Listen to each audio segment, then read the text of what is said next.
Well, it's been a long year. This is our 61st episode. It's been that 61? long? 61 episodes of Under Construction. I've been with y'all ninjas for 61 Well, it's been 52 weeks, 61 episodes, include special episodes. That's a lot. So, a lot of content. So thank you to everyone. Everyone. Yes. Clap it up, everybody. Yes. Everybody clap it up.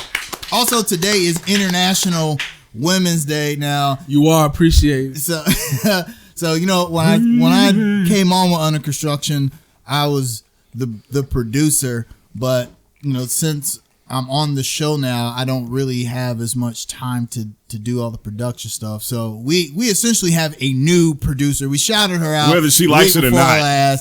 Sheena, you are now the producer for Under Construction. Yes. We got her on the audio boards this morning. You know, giving us the time. Yeah, she got signs and everything. Everything. I want to give a special shout out to Rodney's wife, who would not let us forget it is International Women's Day. She worked hard to let us know that it was International Women's Day. Thank you, Candace. And shout out to her. Seriously, shout out to her. She actually helped come up with the name. So Under Construction. Yes, yep. Serious shout out for that. Thank you so much for that.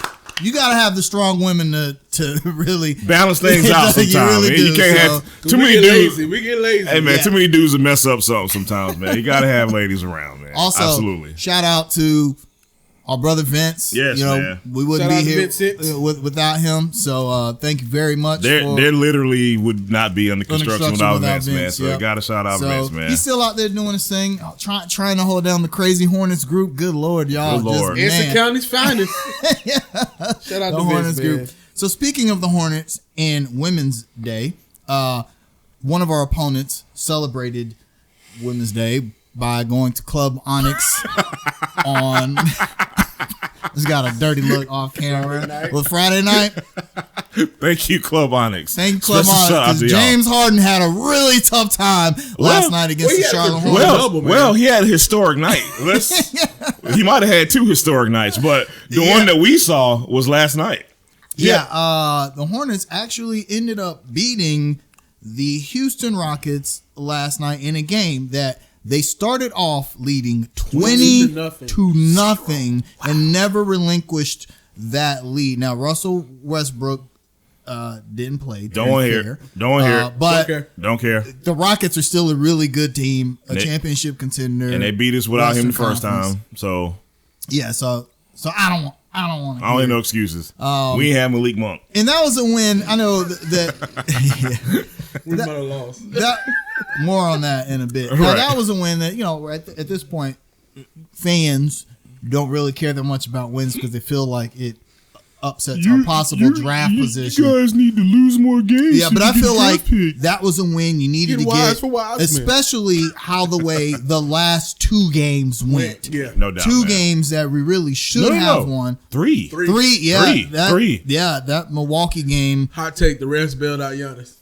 I mean, come on, that's par for the course. Yeah, I will say last night I felt like Houston had pissed the refs off. Yeah, a lot of flopping and crying and whining. They even teched up someone who was sitting on the bench, and I think by the end of the game they were like, you know what, we're gonna teach y'all a lesson. Right. And I saw the Hornets get some calls that we normally don't get. So. Hey, I'm not gonna lie, Devontae Graham got quite an all-star call in that fourth quarter. Boy, I tell you, that was a Russell Westbrook call. Yeah, so congrats to the Hornets. Like, really a foul? Right. Now, since you last saw us, they went 1-3, which is not good. But I want to say that this morning in the Hornets group on Facebook, which you guys should join if you're not a member. Something set you off this morning. Yeah. I could tell. Go ahead. So I made a post asking how many of you guys watch the games in this group. And the reason I said that, and it was a serious question, I wasn't trying to be completely facetious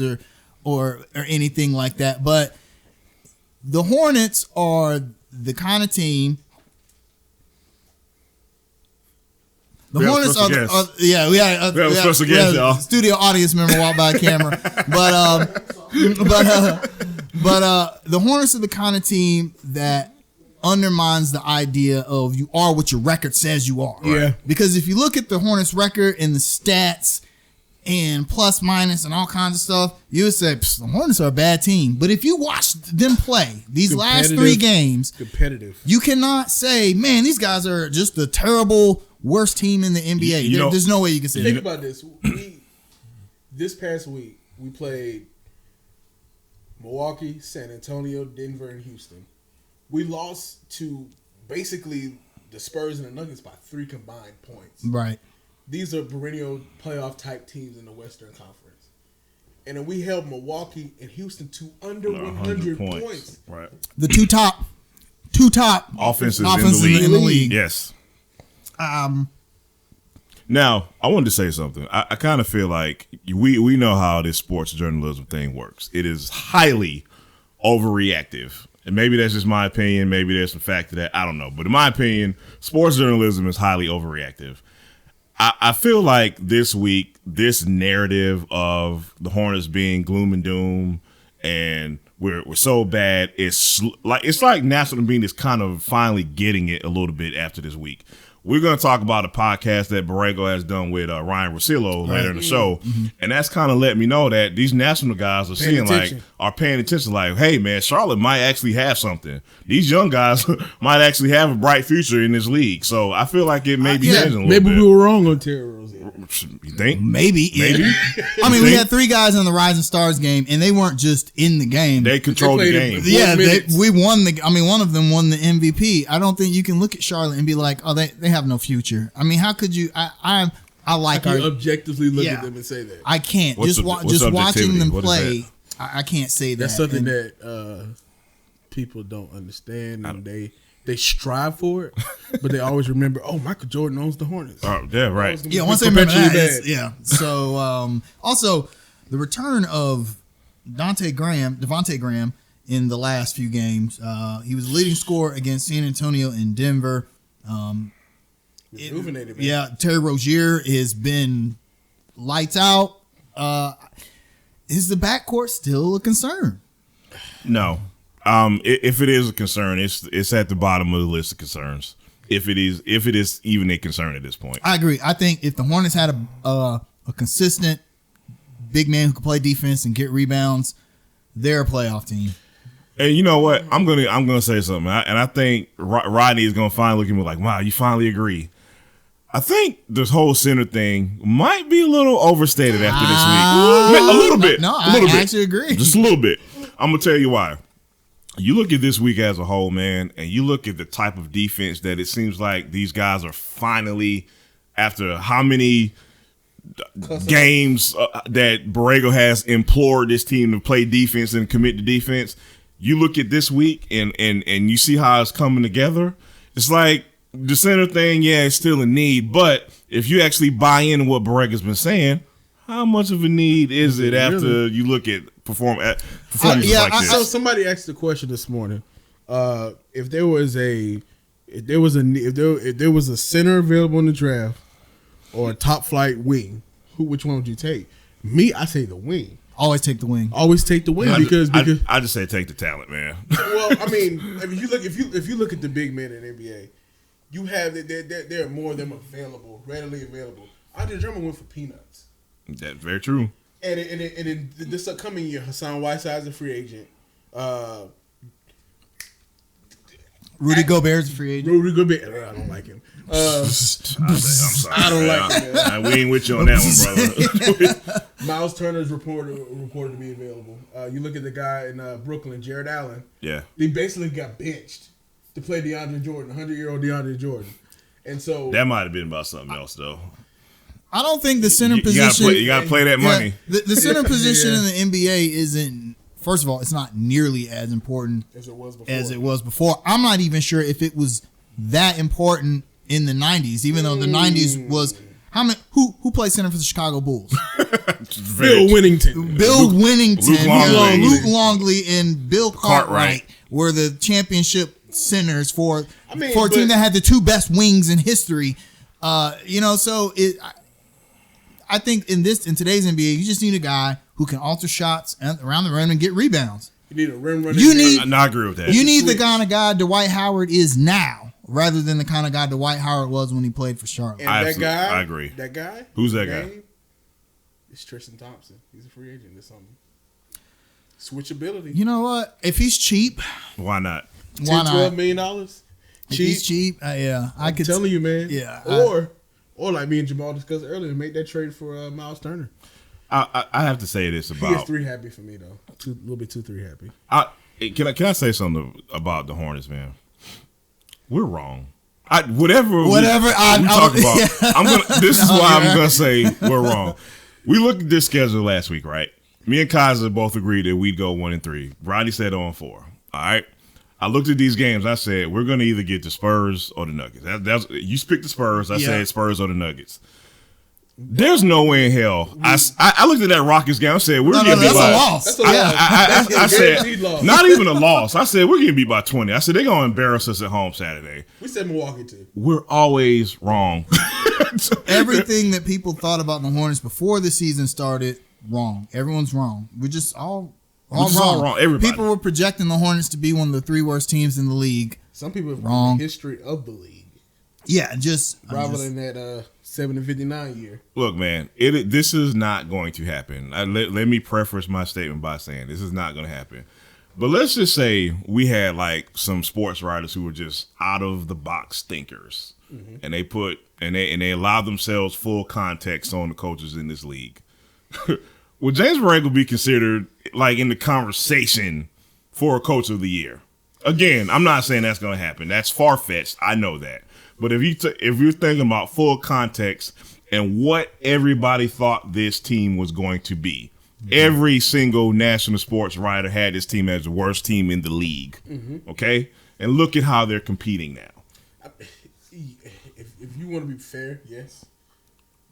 Think about this. When he took over the team, the stated goal was to make the playoffs with Kemba Walker as your best player. Some reason we didn't sign him. We pivoted, and he's adjusted quickly to it. And now we're all about youth and development. And you see the growth every night in these kids and how they're playing. So if you want to be fair about it, he has to be one of the top coaches for Coach of the Year. But they usually give that to the he won't because of the Hornets record, he won't even be considered. Yeah, no, he won't be considered. However, I think next season, if the Hornets end up a playoff team, if they're looking at a seed above 5, then he's going to get a lot of talk. He has to, man. He about has the to. job that he's doing. I want y'all to seriously think about something. At the beginning of the season, if you looked at the Martin twins, Jalen McDaniels. I was just going to mention them. Yeah. Jalen McDaniels, and you told me these 3 guys are going to be a part of the regular rotation in February, and we're going to be competing and beating teams we're not supposed to beat. Everybody would have looked at us like we're crazy, right? No, yeah, I would have been like, who? The Who twins? Who? The what? Jalen who? Who? Then they started the league in the season in the G League, right? Yeah, absolutely. All 3 of them. All 3, and now they're part of regular rotation. That's I like our young core. I'd love to see them build and develop off that. And let me give a shout out to PJ Washington, back-to-back 20-point game. I keep telling y'all. Every time you mention PJ Washington, Kaiser gets his wings like his eyes light up. What does he do wrong? Nothing. Everything well. And that is the hallmark of a future All-Star. But you know what? Everything well. But to your point, man. It's gonna click one day with PJ. Oh yeah, and it's gonna be scary, man. He's not there yet. The only thing he does wrong, he doesn't shoot enough. I agree. He probably acquiesced to his teammates a little too much. There are times where I just feel like, exactly. Right. Which I think most rookies do. But yeah, I agree with that, man. I think he could be a Jason Tatum type player. You know, Jason Tatum. It took a while for him to be like, hey, I'm good. I'm the best player on the team. Man. Yeah, hold up. Hold on. So who y'all got? So hopefully we get that with PJ or Miles or. I got a song for y'all. Okay. This is my sorry for 2004. Speaking of now to talk about players who are not playing, the sleepiest man in the NBA, Nic Batum. Oh man! Recently, Scott Fowler came out and essentially apologized for not living up to his contract. He said, "The franchise has a bright future, but I don't think I'll be a part of it." Man. Wow. Man, that's what a shock. such a bummer, man. I apologize to the people here because they put so much faith in me and it didn't go well. It didn't work out. But what do I have to do? Because I'm still here. He has not played a single minute Since Paris. since the Hornets played in France. The entire month. Almost, February? well, since February, yeah. So he hasn't played at all. 15 games. 15 games. We see the difference in the team. He's the highest paid cheerleader in the world. He does a great job. Hey, okay, so, I mean, I can't knock his hustle. What's he supposed to do, give the money back? No. No, absolutely not. No, You'd be crazy I too. just say somebody's like, if you're really sorry, you decline your option. I'm You like, must be crazy. I'm like, I'm sorry, not stupid. Yeah. Right. Who's turning down $27 million? Yeah, exactly. So, gentlemen, your thoughts on... First of all, I've never seen a player in the NBA do this. Apologize for And he sucking. kept saying he didn't want to be an asshole. I'm like, maybe you should have been an asshole and take more shots and be more aggressive. But maybe he realized. I'm not that guy. So let's be fair about Batum. As highly coveted a free agent as he was, y'all fans need to remember that. People keep forgetting that every team in the league wanted Nic Batum when he was a free agent, including the eventual champions, Golden State Warriors. They said, if we can't get Kevin Durant, we're getting Nic Batum. Right? The almighty Golden State Warriors that y'all love so much. So the Hornets had to make a decision. Do we just want to let this guy, who is a sought-after free agent, walk? And he actually took a little bit of a discount to stay with us. Having said that, it's not like Nic Batum was like an all-star or anything. He could put up decent numbers. At the time, he was a 15-7-7 guy, which really was really good. That was all the Hornets needed and wanted out of him was you get us 15-7-7. And we probably would have moved on past the Heat if he was healthy that year. If he had been healthy that year. And so that's another thing. Maybe he never really got healthy. After he hasn't been the same place since he messed up his elbow. He hasn't, and then maybe he realized that, and that's why he wasn't as assertive. Y'all are kind of bringing me to the point I wanted to discuss because I'm reading this article, and he made several mentions about I don't want to be an asshole, basically saying he doesn't want to tell these young players to turn against the organization, and to surmise what he was ultimately getting at. But what the article, but the thing that kind of troubled me about the article is it never got to the why. Why, Nick? What happened? What was it mental? Was it physical? What is it? What is happening in your personal life or your career or your body that has made you not live up to this contract? That article never ever got to the why. So now we have to just kind of guess and I have a theory though, man. I really think he might be 30, 31, but his mileage is about 35, 36. He played every summer. Yeah, played every summer. Yep, for every France. summer in France. Yep. He was a professional before he got to the States in Paris, and every single year it seems like he had some type of injuries, and those catch up to you eventually. And so mileage wise, he might be done. It's a good point, and he's not declining that contract, people. Maybe paid him $5 million. Maybe he just doesn't want, because anything he says, the fans and the media will say it was an excuse. Right. He could be like, actually my elbow never healed. Oh, Kobe shot free throws with a torn Achilles. So he's aware of that. Like, well, I just can't make up excuses, even though they might be the actual. They might be reasons, valid, right. But fans are not going to want to hear that. No. Fans don't want to hear it either way because you got idiot fans talking about, well, if you're really sorry, just decline the 20-something. Shut up. No. I don't care if I average 0 points a game and came to the games late. I ain't declining no $27 million. Nope. You gonna pay me all my money. That's a contract. That means you got to pay me. And the NBA players have a union, which means they're unionized, and you just can't cut them and not pay them. Hold up, time out. What you mean? Wait, hold on. Where is this coming from, Rodney? I mean, because people try to act like you can compare our workload to theirs, and you could just be fired at will in South Carolina. but this is a union. Yeah, unions are different. Right. So, but I think it's not only just a combination of mileage, but something obviously got to him.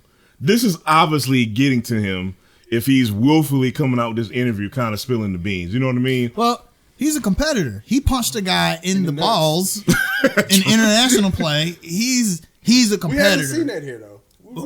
That fire. I'm going to tell you what though. There are people inside the organization who have said it's like Nic's demeanor on the outside is obviously what it is, but they said on that bench and in practices he's a little different. To be fair, like we got to be fair about this. We might not see it, but I think Nic is a competitor. Now, one other thing I wanted to mention is toward the end of that article, I'm going to say something that's unpopular. Toward the end of that article, I had some sympathy. Yes, I actually felt a little bad for Nic Batum. Cue the attacks. No, this is what he said. He said basically his whole basketball career. He said when he was in France, nobody thought he was going to make it to the pros. They said when he was a pro in France, nobody said he was going to make it to the pros in the NBA. When he was in the NBA, they doubted him. Basically said he's been doubted his whole entire basketball career. And he said, well, now finally, haters, in so many words, finally have justification to hate on him. I kind of felt that. I was like, I kind of feel it's his fault, though. But is it though? Is it really his fault? I mean, it might be that way, but is it? We just mentioned the knowledge he has. True. So is it really his fault? I mean, it's and why? Look, and we have to put blame on the organization as well. But does the organization really? How much blame do they? Because they deserve some blame because you didn't look at the factors of what made him good here. But you had a Big Al, you had a Courtney Lee, so the Hornets should have let him walk. No, because if the Hornets had let Nic Batum walk and he goes to Golden State and wins a chip, you know what the fans in Charlotte would have said. Lord have mercy. You know they would have flamed Michael Jordan if that would have happened. I mean, he would have had to sell the team. I still wouldn't do that. If you look at him, he flourishes when he's like the third or fourth option. I agree. With the Hornets, when we were good, he was sometimes a third or fourth option because he let Kimba eat. He let Jeremy and he let Big Allie. To be fair, the Hornets did what? They went out and got Dwight Howard. Right. So our big three was Kimba, Dwight, and then Nic Batum. So it was he acquiesced too much to Dwight. But see, he likes playing with Dwight Howard though. But you also, this is what you also got to understand. After that season, this also goes to show that you have to tell people that running an NBA team is not NBA 2K because at the end of that season, you had to make choices. You get what I'm saying? They could not keep Courtney Lee, Al Jefferson, and Nic Batum. They had to make choices. Everybody wanted their money. Courtney Lee got overpaid. Al Jefferson got overpaid. Nic Batum obviously got overpaid. But you have to make choices. And in hindsight, none of those choices would have been good choices if you would have kept one over the other. So it goes to show that sometimes, guys, when you run an NBA team, it's not as easy as it looks. You cannot control what players do once they get paid. That's true. Well, Nic Batum, if you really are feeling like you don't deserve that money, there's a fledgling media platform called Under Construction. Look. We make it look good. Yeah. We'll talk good about you once a week. Yeah, that's right. You can even come on the show anytime you want to. And we'll give you a platform to apologize. So, in the meantime, we have to rely on advertising dollars. So we'll have to take a commercial break. But before we do that, our predictions for the week. The Hornets, before you see us again, will play at Atlanta, at Miami, and then home at Cleveland. They do play Orlando next Sunday, but that'll be after we do this show. Fellas, predictions. 2-1. Wow. We got how many games? 1, 2, 3. 3 games. 3 games before Sunday? Yeah. I'm gonna go 1-2. But I have to say this. For the love of everything that is holy, don't lose to the damn Hawks tomorrow night. Don't. Just don't. I don't care if Trae Young scores. I don't care if Trae Young scores 70 points. Yeah. Don't lose to the Hawks tomorrow. Listen, man, I'm sorry for going on, man. There's just some teams out there I can't handle losing to. I can't handle losing to the Lakers. I know they're better than us, But I can't handle it. I can't handle when the Panthers lose to the Falcons. I can't handle it. Yeah, I cannot handle when the Hornets lose to the Hawks. I turn into a bad human being when we lose to the Hawks. We're better than them, and we need to show we're better than them tomorrow. I can't take it, man. Tony had a message for us. He said that Brian coming soon. Oh God, man. Moving on, Kaiser. I agree with 2-1. I think we get Atlanta and Cleveland. I'm sorry. Miami's gonna blow the doors off. I'm going 2-1. I'm switching mine. I'm going 2-1. I don't think Miami's gonna blow. I don't think the Hornets aren't getting blown out anymore this year. Miami's slipping a little bit. I don't think the Hornets will win this game, but I think we keep it close. I think the Hornets are gonna be the Hornets. I said this last night in the game thread. No one really kind of wants to play us anymore because they look at us on the schedule and they probably at one point they thought that's a win. Now it's like, dang. Now you got to fight. Everybody. You got it, yeah. Because because these young kids are hungry, man. Houston was frustrated. San Antonio was frustrated. Denver was frustrated having to deal with the Cody Martin all in your face all game. Let me explain to people that Houston is still vying for playoff position. So I don't want to hear anything about they took a night off and then they got beat. Give us our credit, damn it. Yeah, exactly. Yeah. So I think we get Atlanta. I think we get Cleveland. I think Miami gets us in Miami. They're just the better team. Yeah, they are. They have our number, man. That's another team I hate too, man. But I just understand how better they are. Pat Riley, man, maybe best GM all time. Him and Jerry West. Yep. 1 and 2, 1A, 1B, maybe. RC Buford used to run that too. He's the owner, ain't he? Oh, okay. All right. So 2-1, 2-1, 2-1 all around. Yeah. Yep. All right. We'll see how we do. All right. We're gonna take a short commercial break. You can listen to a word from our sponsor, Anchor.fm. Yeah. And we're back under construction. Yo. Kaiser Soul Sage, Jamal the Angry Black Fan, Rodney Richie Rich Richardson. And big news for the Carolina Panthers this week. We pulled off a trade. Something all the fans love. Trades. The Carolina Panthers. Player for player trade. Carolina Panthers traded Pro Bowl guard Trai Turner. Former Pro Bowl. That was what, 3 years ago? Made the Pro Bowl. No, he's the fifth alternative. Okay, yeah. So they traded him to the Los Angeles Chargers for left tackle Russell Okung. Straight up player for player trade. Okung is on an expiring contract, $13 million base salary, and Turner is still in the middle of his 4-year, $45 million contract. Okung's 2-time Pro Bowl selection. Trai Turner 5 consecutive seasons making the Pro Bowl. Despite that, I don't think anyone really viewed Trai Turner as a Pro Bowler. All Pro, no. No. How do you think we came out on top of this deal? I think it's flexibility. Go ahead. Okung is 1 year left on the deal. Maybe 1 year left. Maybe 1 year left in the NFL. On the deal. He might not even play. And then I heard that Trai Turner was looking for a new deal, and I just don't see how when you played the way you played in the past 2 years. And so this deal actually kind of makes sense. Okung is reported to be a locker room leader, and what we're doing right now, tearing everything down, he's much needed in his locker room after we lost all these leaders. I think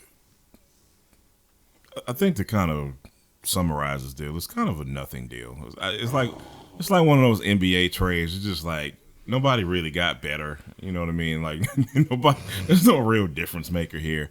I will say this. Our cap probably got better in the long term. Well, like $3 million better. Seriously. This year. Look, he has a year left on his deal. Trai Turner had what, 3 years left on his deal. Like you mentioned, he wanted big money. And we know the only people getting paid around here are coaches. So it was perfect. It worked out perfectly for the Panthers organization. Yep. But let's not, I will say this much, though. Let's not understate our desperation for a left tackle. I was just going to say, what's the most important position on offensive line? Left tackle. Let me remind y'all. I'd rather have a left tackle than a guard. Any day. Let me remind Panther Nation of some of the performances we had at left tackle last season. Go, shoot. Dennis Daly. Who? Thank you. That's Snoop Dogg. Who? What's the other guy? Help me out here, guys. I don't know. Exactly. That's my. Darryl Williams. Darryl Williams. Thank you. Yeah. How could I forget that? So Last year, Rimmers, not Rimmers, but Khalil. Khalil. Oh, yeah, that's right. So we feel the need. You obviously you have to give something to get something back. We did lose a left guard. However, I look back at last season, maybe the last couple of seasons, man, and I don't know why, but it just looks like Trai Turner lost something, and I don't get it. I don't think he was a main cog in our offensive line last year because it didn't look like we had much of anything last year. Yeah, it didn't stop anybody from getting off the quarterback's ass last year. So I just feel like it's a low level deal. It does help us out a little bit. It helps us fill a need. It helps us fill a position. But at this stage of Okung's career, he's not like this game changer type of dude, man. And this is a pure rebuild move. It is. Okung is off the books next season. Yeah. And then so is Trai Turner. So Okung actually only played 6 games last season. He suffered a pulmonary embolism. That's got to be concerning, yes, man. People die from that. Yeah. I mean, he came back from it, but the thing with him is, in those 6 games he played, he didn't allow the sack or pressure. Yeah, so I think Still got some left in the tank. if he can play, good short-term solution. If he plays and stays healthy, if not, then all it did was cost us $13 million for one more year instead of or $11 million instead of 13. So let's get to the important question here. So I guess that means Cam Newton really is staying. Is that what this That's means? what they said. Is that what this really means? They done changed their mind 8 times. Because they done changed their minds like 20 times in the last 3 months. So I believe Cam Newton is staying when it's September and he's in the Panther uniform opening night. really, That's when I believe it. It's too late. Well, no, I got you. I think it's too late to do anything but start Cam Newton. I mean, what else you gonna do? right? I mean, I don't know about this mini camp starts in a few weeks. The time is ticking because I mean we're in March now, so the time is really ticking on making a move with Cam Have they Newton. getting them his reported physical yet? They're supposed to get my physical in March. Not that I know of. I think it's right before mini camp. Cam's been posting videos though of him throwing the ball, working, moving, footwork. Foot looks good. Yep. I mean, throwing medicine balls. It's hard to say because I mean it's just workouts. I just want some commitment. Yeah. So I don't know. I think it's too late. The only options are play Cam Newton or don't play him and play Kyle Allen and Will Grier.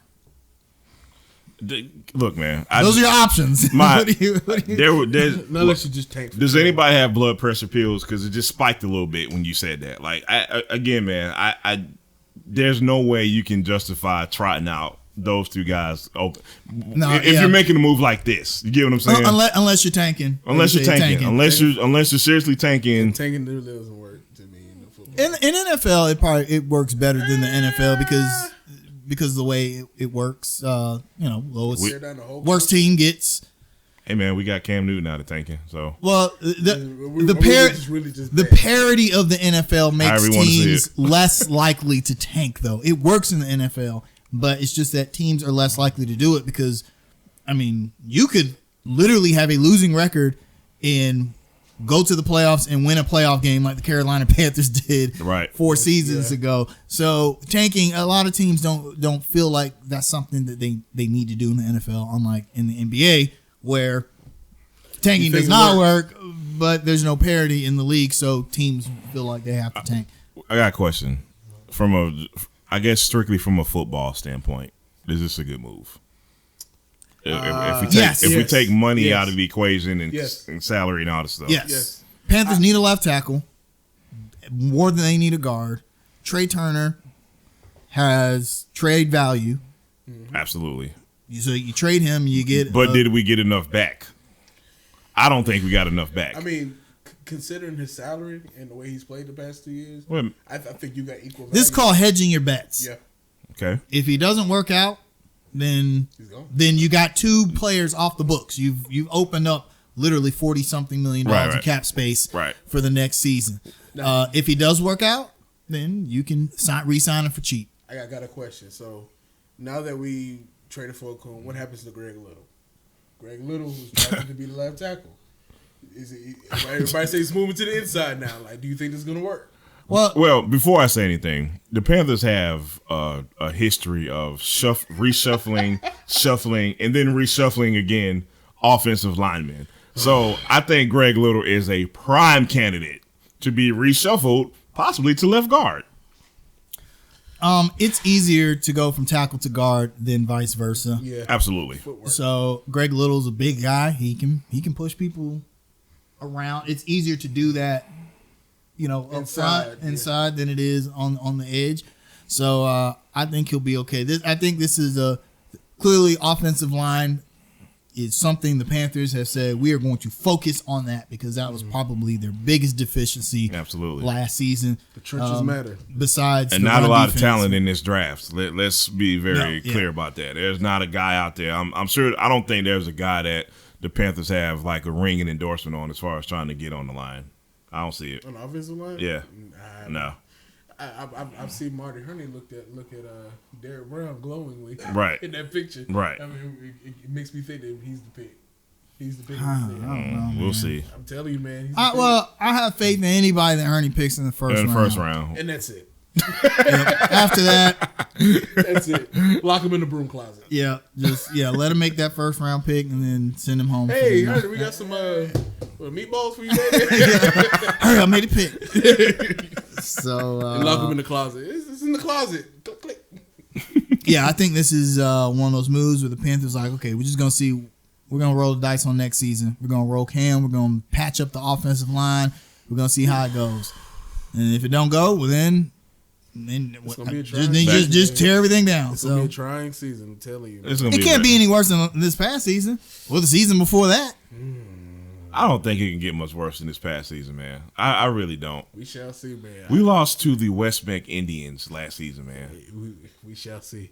I'll tell you this much: with Cam, even if he's not completely healthy, you have a much better chance to win than the turnover machine called Kyle Allen. right. So at least we've got that going. That's true. I And mean, hopefully we got that going, man, and hopefully they do what y'all want them to do and pay Christian McCaffery, and we avoid a holdout this offseason. Speaking of that, man, I don't think McCaffrey will hold out. I do. Ronnie does. I think. I think the Panthers would trade him before they let that happen.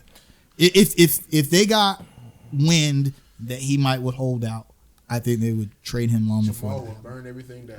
Listen, man. That wouldn't be. I'm not saying that would be a smart move. I think that'd be one of the worst moves in the history of the Carolina Panthers. I want to discuss something with our fans and our studio audience. You hear something funny? In my franchise in Madden, I traded McCaffrey for a first round pick. See, look, First and third. we don't need that bad My energy second. here, man. I want to explain something to Under Construction's fans and the people who are watching this right now. Under Construction does not have a Cash App account, but I will create one. And I need everybody to contribute to that Cash App fund because I will need bail money if that ticker runs across my screen that Christian McCaffery has been traded for.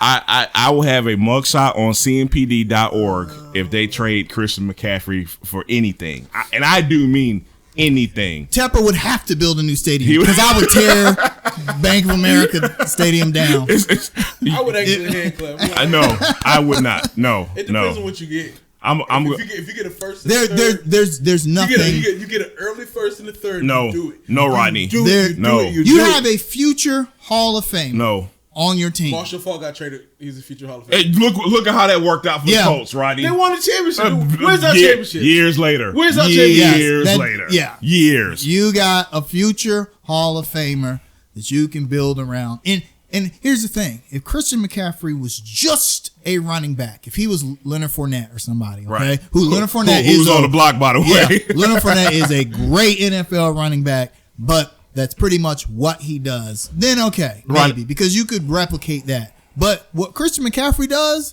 first of all, there's only been one other player in the history of the league to accomplish what he accomplished. I have one simple question. What would our offense look like without Chris McCaffrey last year? I'll keep it at that. I will simply keep it at We that. didn't have a quarterback last year. Again, which kind of is the point. Again, what would our offense look like without Christian McCaffrey last year? Think about what our offense would look like if we traded Christian for a first and a third and we pick up another wide receiver. No, stop it, man. And in the third, we got a wide receiver. We have a wide receiver and a running back in one guy, right? Yes, exactly. What do we need another wide receiver for when we have a got a running guy back? who can already play wide receiver? Run him into the ground. Look, That's kind of what he gets paid to do. That's what I understand. People are like, man, the Panthers run McCaffery too much. Like, don't get me wrong. I understand that the NFL is a brutal sport, but he's fine with it. David Johnson. Don't you ever put David Johnson and Chris McCaffery in the same sentence. You must be crazy. David Johnson sounded lucrative. He was just more than a running back. And now the so David Johnson's on Chris McCaffrey's level, Rodney? Chris McCaffrey is a little higher. A little higher. Okay. Right. All right, I got you. Higher. So I think the determining factor is going to be whatever the Saints pay Alvin Kamara. Because they are two similar backs. I've always felt McCaffrey was better, but Kamara had that big breakout season a few years ago as a rookie. Who didn't really do all that great last season. Didn't do that great last year. So McCaffrey. He's not a feature back. Right. So the Saints kind of need him, especially since Drew Brees coming back. I think they're going to overpay Kamara. And if you're Christian McCaffrey, you got to get paid more than that guy. Which is you kind of just spoke to my point, man, because the Saints are going to drive the market, and that's scary. Yeah, they overpay like yeah, man. Look, we obviously don't want McCaffrey to go anywhere, but we obviously don't want to handicap ourselves. But let me ask you this though: is there that much detriment to overpaying Christian McCaffrey? This isn't like overpaying Nic Batum. I mean, because think about it, we overpaid D'Angelo Williams and Jonathan Stewart, and we still went to a Super Bowl. 2 running backs. Yeah, we still went to a Super Bowl. We still won 3 straight division championships. We still had a winning record in that time that we had them. Did it really hurt us all that much? It's going to hurt us. I don't think so, man. We need defensive linemen and we need offensive linemen. But we can still get them. How? Hey, man, there's other people through the draft. There's other people that can go before Chris McCaffrey. Let me ask you a question. One of them has already left. Let me ask you a question. Does Marty Hurney's track record outside the first round guarantee or assures you that he's going to pick the right offensive lineman and defensive lineman? And keep in mind, you have a first-time owner and a first-time NFL head coach. Well, no, but Hurney isn't in a room by himself making these picks. Right. He's got Matt Rule. He's got, he's got a new which I think regime. Is very understated. I think Matt Rule being there is very understated in terms of the draft process. I think with him being more involved and more importantly, knowing what they want out of a fit for their system, I think that is going to be the key going forward. We don't know yet. You get what I'm saying? Mm-hmm. I'm just saying, I just think that's an important crux to all of this is Matt Rule being involved in that draft process. I agree. We shall see. I just think I just feel like there are some players in all sports you have to overpay. Christian McCaffrey's one of them. He's one of them, man. You just bite the bullet. Yeah. You got to overpay him. But I'm not. This is pure speculation. Does Christian McCaffrey seem like the kind of guy that would hold out? I don't. On the outside looking in, it doesn't. No. He doesn't. I don't know him personally. So also, the Panthers don't have a history of players holding out because we all overpaid them. And but you need to correct your past. No, sir. Holdouts not with him. Teams. Holdouts are a bigger detriment to a team than overpaying them. I think it causes locker room chaos. This ain't Sean Gilbert, man. Yeah. This ain't. Overpaying a free agent is different than overpaying a player on your team. You know what he's capable of. Yeah, the Redskins overpaid for Josh Norman, but we wouldn't have been overpaying for him if we had paid him what he wanted. Why? Because we knew what he could give us in our system. Right. Whereas the Redskins, flagrantly overpaid people without logic or without thinking about fit and all that stuff. Like stuff. Y'all want Matt Rule to do. No. I understand. You keep McCann. Washington South. I'm just saying. Absolutely not. Don't you dare. Washington South. Will you stop that? When was the last time they won a playoff game? When was the last time they won a... Well, let me stop. They beat us last year, so let me slow down. Yeah, did he? That's DJ Moore's fault. And they stole your favorite coach. They beat us 2 years in a row. Yeah, they did. They did, yeah. Thanks for depressing. Thanks for depressing the whole podcast, Rodney. Thanks a lot. Good job there, Rodney. Good job, man. Good job. Glad I could help. I put things into perspective. In better news, instead of our culture topic today, we want to talk a little bit about under construction. It is our 1 year anniversary of doing what we do. You know what? And it's crazy to see the growth that has happened in under 52 weeks. When I came on with these guys, they had started. I think you guys had done 3 or 4 episodes, maybe About 4. Yeah. And I watched every week because I'm good friends with Jamal. I really didn't know Rodney or Vince all that well. I knew them from the Hornets group, but I've known Jamal for quite a long time. 12 years now? Yeah. Yeah. So I watched and I thought, hey, you know what? They have a podcast and I have a studio. They can come here and record and we'll get the audio quality up and it just kind of snowballed. Let me tell you how all of this is like kismet, man. Let me tell you how all of this is like the stars kind of line. I want to tell everybody how under construction got started. So I remember me and Rodney was at a Hornets game. I think they lost. And really? God, what a shock! With right? Kimba? What a shock, man! Don't you do that, Rodney. So me and Rodney were at a Hornets game, and we were talking about the Hornets group. We was like, "Hey, man, I think we need to start a podcast." And we mentioned it for maybe 5 seconds, and it was like, "All right, cool, whatever." And then we went back to watching the game. A couple of days later, I randomly run into Vince on South Boulevard. Vince comes up to me, "Hey, man, I think we need to start a podcast." "Oh, really? That's crazy," because me and Rodney just said we need to start a podcast a couple of days ago. Y'all know how Vince is. Let's do it. He just no plan of action. no. Vince just said, let's just do it. Oh. He said, we're going to call Vince. We're going to meet over your house. We'll plan it out. Cool. So we get over my house to plan everything out. I had Redman that night. It was very good. It was very good. Shout out to Redman. Shout out to Redman. He's probably out there today. The weather's nice. Hey, man, Redman was late today. Oh, was he? Yeah, he's supposed to be out there at 1 o'clock, and I went out there at 1:15. I ain't ready yet, dog. Anyway, we're off track. So, anywho, so our first episode ever was recorded at Rodney's house in my living room. In his living room at the kitchen table. It was chopped and screwed. It was terrible. So bad. Sound was bad. Looks bad. Video was bad. Everything was and the Hornets just lost to and the Hornets just lost to the Bucks. Everything was bad. But something with us 3 guys at the time, we was like, we love this though. It was bad. It wasn't coming out like we wanted it to, but we're just like, every week we're just like, let's just keep going. And then Brother Kaiser, why don't y'all just do it at my house, man? It's like the heavens opened up. Like, man, we're going somewhere. We're going somewhere with this now. And ever since then, we have loved doing this every single week, man. Unfortunately, one of our OGs is not here with us, but we all know we had to keep going, man. So it's a beautiful thing, man.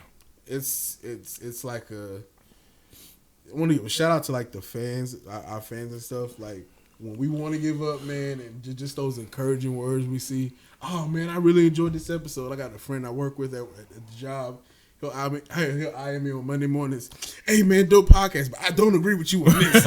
And we just have like a debate through IM, man, and it's the response in the community is just so overwhelming, and just thank you guys so much, man. I remember, I want to say a moment I'll never forget, man, is like we had an episode, and man, I'm just like, we all have gone through those moments. It's just like, God, man, we would love more support. We need more people watching this, all this stuff, blah, blah, blah. And I remember my man, Tony Goins, came up to me one night, and he was like, hey, man, y'all better not stop. He's like, man, I watch y'all in my barbershop. He said, man, every week y'all come out, it's playing in my barbershop. Y'all better not stop doing this. And this from a Cowboys fan. Y'all know how much trash I talk about the Cowboys. So when somebody like that comes to me and be like, man, I love what y'all do. Y'all better not stop. Those are the type things it's like, well, I guess we can't stop, man. And then also, man, I want to give a special thank you to all of our guests. From Brandon Richard, I was getting that. Vashti, Ariane, Elise, yep. Jerry V, Tone X, Kevin, Kevin Avery, and the ones to come. And if I forgot you, I don't mean this. I feel like we can't forget anybody. Matt Morrow, and and also the people that's in the sports industry that talk to us behind closed doors. Right, no doubt, we man. Thank you Danny so Thompson. much for just believing in us, man. Yeah. Just thank you guys so much. I think everyone just likes the fact that there is another voice to Charlotte sports media that isn't Rick Bonnell or David Newton or Scott Fowler. These, I'm not saying anything about those guys, but I'm just saying that it's always good to have another. Exactly. Right. And I don't think they're necessarily representative of what the average Charlotte sports fan necessarily thinks. I'm glad you mentioned that. I want to make something kind of clear to people, man. We don't mistake ourselves as journalists per se. Not yet. We are three intense guys who have a special kind of love and connection, not only with this city, but is the city's teams. And I think we trust ourselves enough, and the people who listen to us trust us enough to trust our opinion. We're not guys just spouting off stuff. We actually read and study stuff, y'all. Like we don't just. This is not just base. We try to base our opinions off facts and stuff we actually research, because there is work that goes into this. Yes, guys, we have to do research. We don't know. We don't know everything. We have to actually watch these games. Yes, guys, you actually have to watch games. Watch the games to know what you're talking about. You know what I'm saying? So yeah, there is a degree of work that goes into it, man. I'm glad that the people who watch us understand that. Yeah. So also, I just want everyone to know the amount of work that goes into just making one episode happens every week is a lot. And there have been times where we're just like, man, do we really want to continue doing this? And the reason we continue doing it is because of you guys. Love it. We love it, but the fan support is great. It's so awesome to be able to make a post on Facebook and then start to get hundreds of likes and shares, and you guys are commenting on it and debating on it, and that's just interacting. It's such, and then we get interactions from people like Jerry Valancourt and Tone X. These people who have been in the industry for decades. That's just a really good feeling. Look, man, I want to give a special shout out to Jerry V in particular, man, because he's such a OG and he's such a staple. He could have said no. He could have easily been like, man, who the hell are y'all, man? Like, no, I got better stuff to do. We just reached out to him on a whim. Big up to Rodney. Rodney is like our outgoing. He just reach out to anybody. He's Steph Curry. Rodney's the Steph Curry. He shoots the shot. He shoots the shot, man. Pull up shots, man, all day. So for Jerry V to come on, the show, that was a big thing. For him to come on and just be really cool. All right, I got a question. Favorite episode or moment on Under Construction? What you got? My favorite moment was the cookout episode. I knew you were going to say that. Cookout etiquette was I think, one of my favorite. Probably my favorite. I think my favorite moment on this show is when Kaiser ticked me off about Beyonce and Michael Jackson. Beyonce, Michael Jackson. That was a good. I knew you were about to say that. That was my favorite. That was my favorite moment on Under Construction. Beyonce she's a true artist. She is a true artist. I'm not going there. I'm not going there with y'all today. Baby, it's you. I'm not going there with y'all today. But I also want to kind of shout out the future. I'm excited about where this is going. We have our intern now who's going to make things easier. So shout out to Sheena once again. Clap, clap, clap, clap, clap, clap. So we got our shirts. We got shirts, y'all. If y'all want shirts, get at it. Yeah. If y'all want shirts, we have merchandise. So we can give them a shout out. Baby. Trey Clowney with Swift Design. Trey Clowney with Swift Design. Thank you so much. There you go. Yep. One other question. Fans. Start shouting out fans who support us, man.